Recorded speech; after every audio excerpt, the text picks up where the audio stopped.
Hi, everyone. Welcome to episode 89 of the Restoring Report podcast. I'm super excited for the content we've got planned out for you guys today. As always, this is a show about keeping marriage and family as central goals for young believers and prioritizing relationship in a world of many distractions. And today I've got an awesome episode planned out for you guys, as well as myself. For the past several years, I have been talking by myself on a show. It's been very lonely and boring. In some ways, I always love my interview episodes, but today is the first day that we are getting to work with our new co-host, Landon Mauk. Super excited to have him here. Welcome aboard, Landon. Thank you. It's great to be here.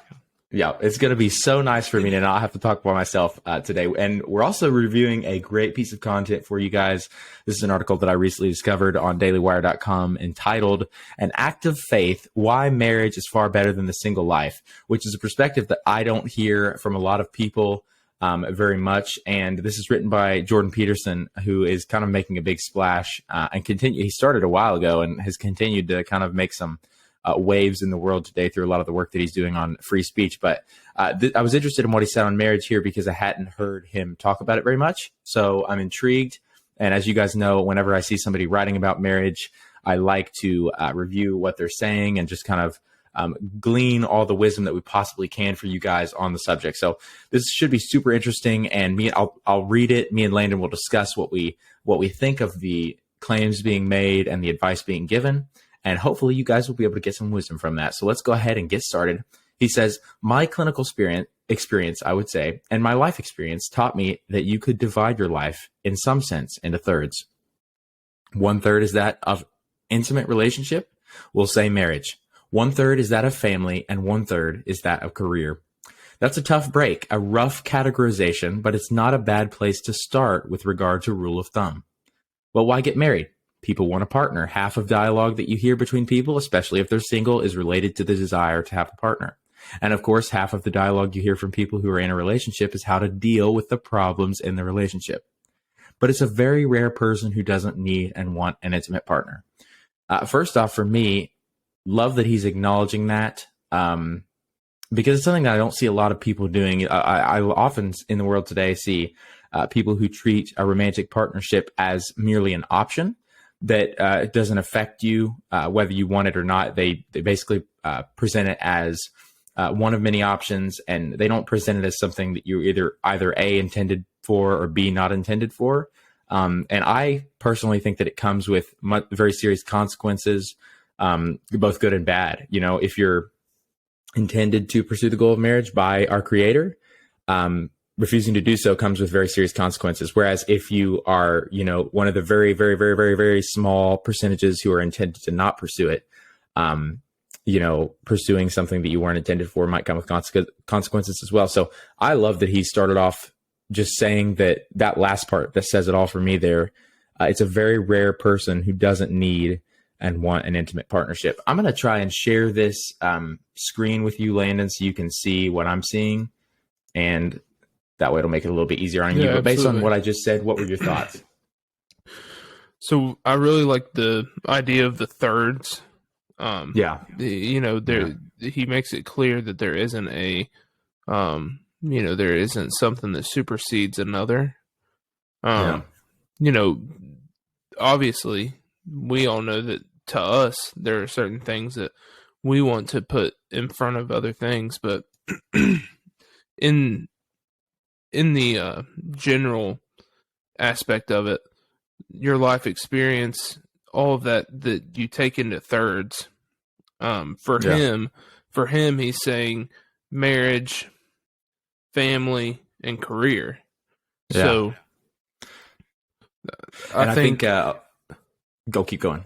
I think that, obviously some of us have something that we would put over another. We may choose one of those and put it over the other ones that we may not feel like we need to put so much effort into. Yeah, for sure. The whole priority thing does become a big conversation for people of what do I give more of my time? What's more important to me? What do I do with my life, even in a sense? And Jordan Peterson deals with a lot of aimless dudes. He deals with a lot of people who don't know where they're going based on what I've seen. And so I love how he breaks it down into such simple things. So he says, your life could be broken into thirds. So people ask him, what should I do with my life? What should I pursue? And he says, well, look at the big three, the things that kind of you think of in a life. What are the big things that you think of in a life? What do most people, quote unquote, do? And most people have a romantic partnership, or at least they did, 10 years ago. Now it's becoming less common, and, less than half of adults today are married, but most people have a romantic partnership of some kind. So look at that. Pursue health in that area. What's another thing most people do? Well, they develop a family. They have a family. The kids are for most people are or were a very natural part of life. And with the invention of the birth control pill, and suddenly having children became very optional. But not getting into that. So pursue health in your family. And the last one would be career. So you have a career. What does health look like in your career? What career do you even want? And how do you become a master of that field? So I just love the simplicity of it, breaking it down: 1/3 intimate relationship, 1/3 family, and then 1/3 career. Beautifully simple. Great goal. Continuing on here, he says, you enter a marriage as an act of faith. You fall in love with someone, which is a grace, a gift of God in some real sense. You see what it would be like to care for someone. You see what it would be like to have someone care for you and value you. You get a glimpse of that in love, and then you have a challenge set before you, which is, can you arrange your life with this person that you've fallen in love with so that the state of love permeates the entire relationship and everything you do together all the time? And that would make a marriage a perfect date that repeats endlessly. Now, obviously, that's an extraordinarily high goal to hit, a high mountain to climb. But you need something to do, and it might as well be that. That's very good. And he continues on here. In an intimate relationship, when things are going well, as they can go, I think you're hard-pressed to find anything better in life. So why not attempt to achieve that? That goes back to the whole principle of aiming for the moon, and then if you miss, you still hit the stars or something. That I don't remember if that's an old adage or some new saying that young people have, but just aiming high, and even if you've missed, you still hit high. Love that. Are there any thoughts that you have on that paragraph there, Landon? Yeah, I love that he talks about arranging the life with this person. Yeah, because as a young man, you have your own thirds even before you get married. Yeah. But now you have to add in your wife or husband's thirds. You have to make sure that you are helping them put in as much effort as you can help them, and to help them be the best that they can be. Kind of like how we were talking about with the career, and how being the best you can be at your field. It's a lot harder to do that without someone there to help you. For sure. If you have a supportive wife or a supportive husband, that makes it a whole lot better than if you have to deal with something that they don't really care about what you're doing. They don't really care about your job. You could end up with a very selfish way of looking at things, and I think that can definitely start to tear apart that marriage. Yeah. For those of you who actually don't know yet, Landon is able to bring a different perspective than me to this show, and that's one of the reasons that I'm so excited to start partnering with him on here and having him as a co-host. Is he's actually married. He's a young believer. He's kind of the exact person I was aiming at when I made this show. He's the exact target audience. He's the exact listener that I pictured in my head as I was writing my stuff and trying to craft a healthy young individual. He's exactly everything that I talk about. He's been a believer for years. I mean, he's discovered what it's like to grow close in his relationship with the Lord. He's developed himself in his character. He invested in himself as a spouse when he was young, so that when he was still young, he had the opportunity to get married. He's done so just this past, I believe it was September. What was the date, Landon? Was it September? August 27th. August 27th. So I went to their wedding, and beautiful wedding, absolutely stunning. And just, it's so encouraging to me to see young people entering that new season. So he's able to talk to the people that listen to the show who perhaps are young and they're also married. whereas I couldn't do that before because I'm not married yet. So I can speak to the people who are pursuing the goal of marriage, and Landon can speak to the people who are already there, which I just think is just a perfect team combo. So I'm still super excited. But that was just a little bit of a side note. Continuing on here, he says, well, why do you need marriage? You need marriage just like you need other social institutions. Marriage is a great burden and responsibility as well as a great opportunity. It's a burden and a responsibility because as a married couple, you're going to face together everything that life can throw at you. The difference between a casual affair, let's say, and a marriage is that the casual affair is all milk and honey. It's all pleasure, although it very rarely works out that way, but that's the theory. So that's kind of what you're shooting for in a casual relationship. You're only shooting for the good feelings. You're not shooting for the commitment and the joy and satisfaction that comes from long-term commitment. You're just there as long as there's not something better. And he continues on here, but that's whereas in marriage, you have to contend with the harsh realities and all of the dimensions of life. But if you want to take on that voluntarily and you want to share that with someone, if you want to do that properly within the confines of marriage, then you have someone to weave together the rope of the narrative of your life. You have someone to bounce yourself off, and you have someone to improve yourself in a relationship with, and you have someone that you have to take that into consideration, like you should take yourself into consideration. And you have someone that you have to take into consideration over the longest possible span of time. That's a good point as well. What that means is that you're forced in a real sense to perform the kind of sacrifice of impulsive hedonism that produces true maturity. What stands out to me there is that he says you have someone that you have to take into consideration over the longest possible span of time. Something that's really becoming more and more appealing to me, and something that I value more as I get older, is things that are actually lasting and things that last over a long span of time, as opposed to things that are just so short-lived, so temporary. Those things are great, I guess. You know, they have their place, their purpose. But in the end, what really, really amazes me are the things that last. The people who show up and they do the same thing for 60 years. The level of commitment and grit, and grit's not really the right word. I'm talking like just contentment. Just contentment with where one is for that long is just so beautiful to me.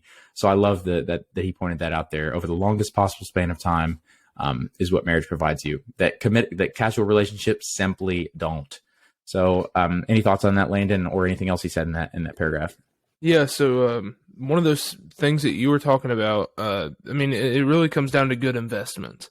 With casual relationships, you're putting this time, you're putting this effort, and whether you like it or not, you're putting an emotional attachment with this person.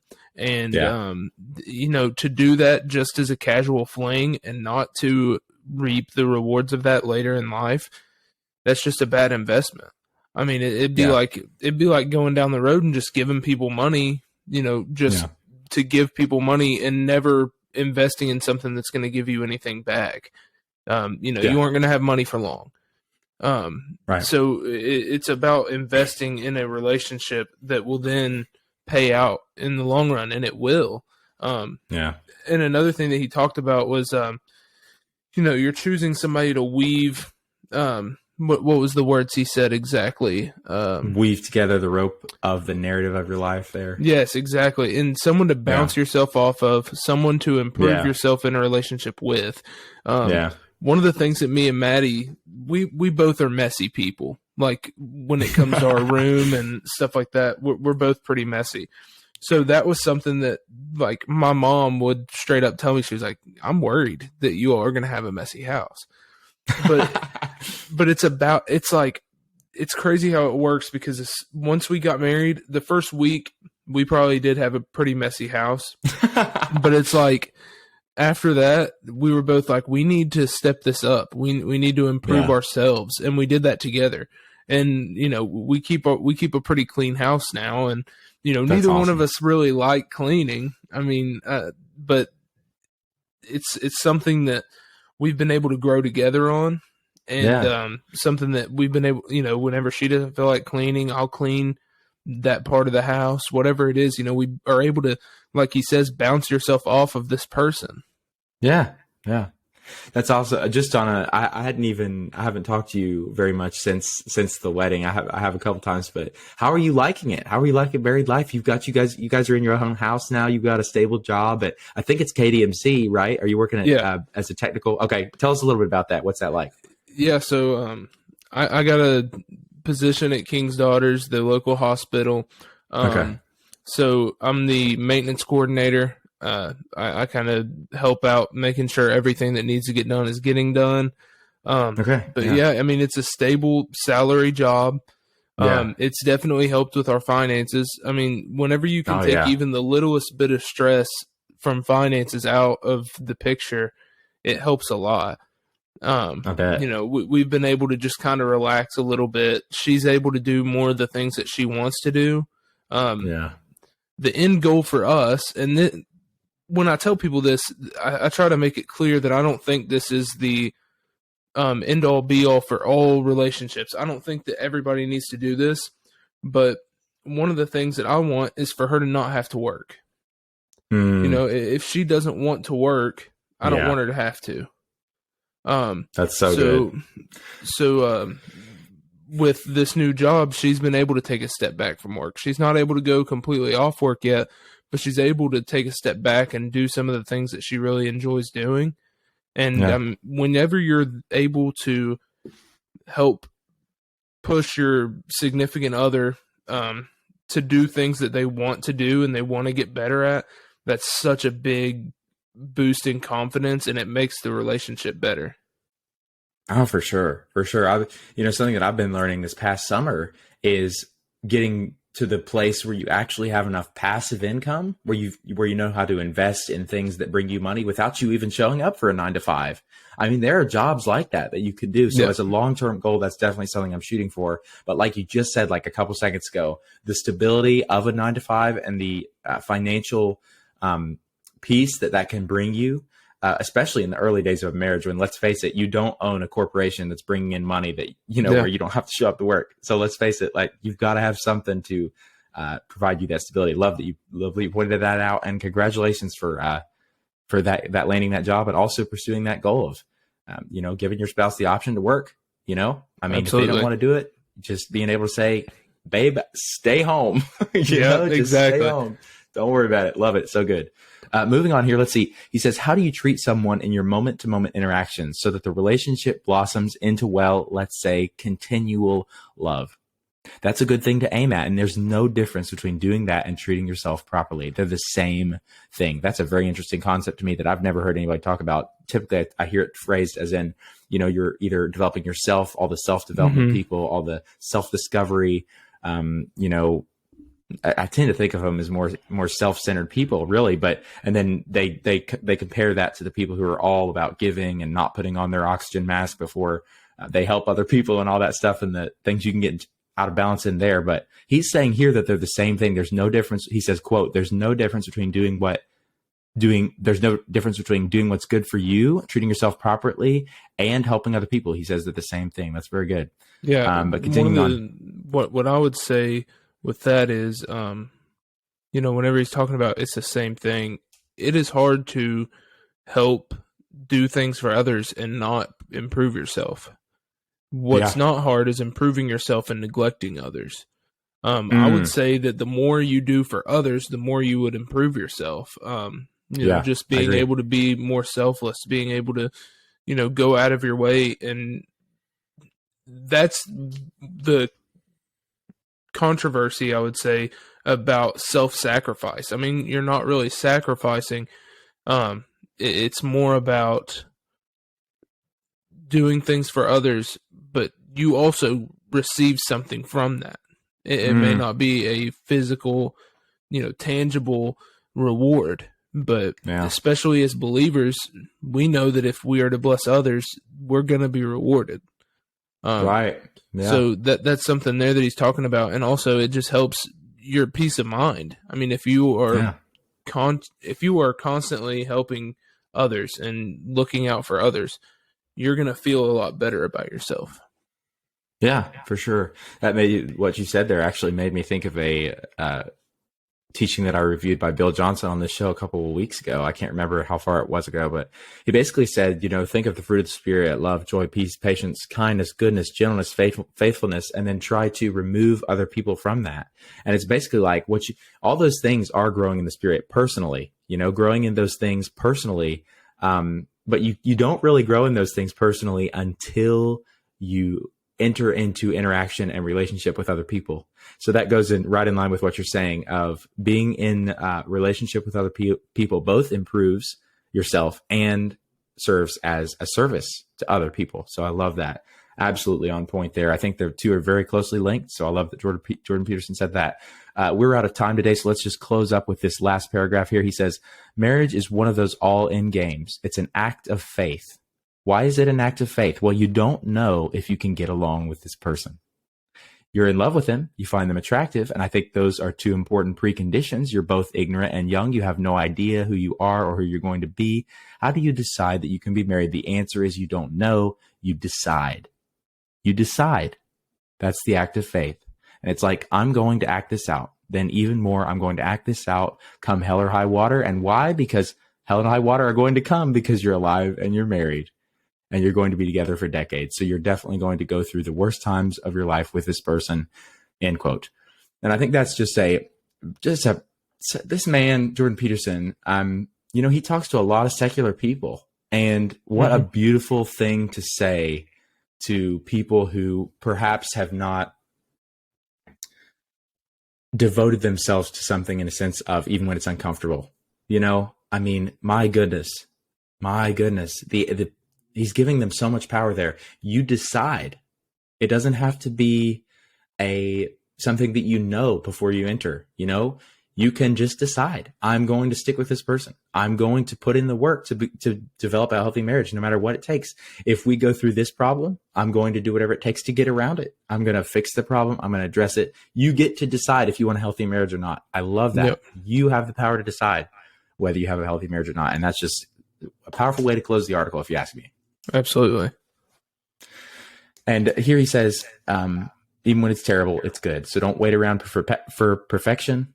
I did overcome that pretty quickly. We start practicing having dates usually twice a week and usually for 3 or 4 hours. That's definitely been a highlight of our mutual existence. So he's talking about having dates regularly, with his wife, even after they've been married. Beautiful way to close the article. Loved a lot of things he talked about in this article. I don't know that I've never read this. Now, it looks like it's been an excerpt from a new series about marriage, which I have started, and you can watch on, looks like Daily Wire Plus. But I would obviously highly recommend that for anybody interested in Jordan Peterson's take on marriage. I'll include the link to the article in the show notes if you're interested in checking it out there and reading what he has to say for yourself. Also, if you guys are interested in following the Restoring Rapport podcast on social media, you can do so through Facebook and Instagram. Reach out, let me know what you thought of the episode. Through our show notes, you can send me a personalized voice message letting me know what you thought. And this was an exciting one. Thank you so much, Landon, for coming on. Just your first podcast as a co-host. Landon is our official co-host of the show now, guys. So look forward to hearing a lot more from him in the future. And thanks so much for being here, Landon. It was an honor. I appreciate you having me.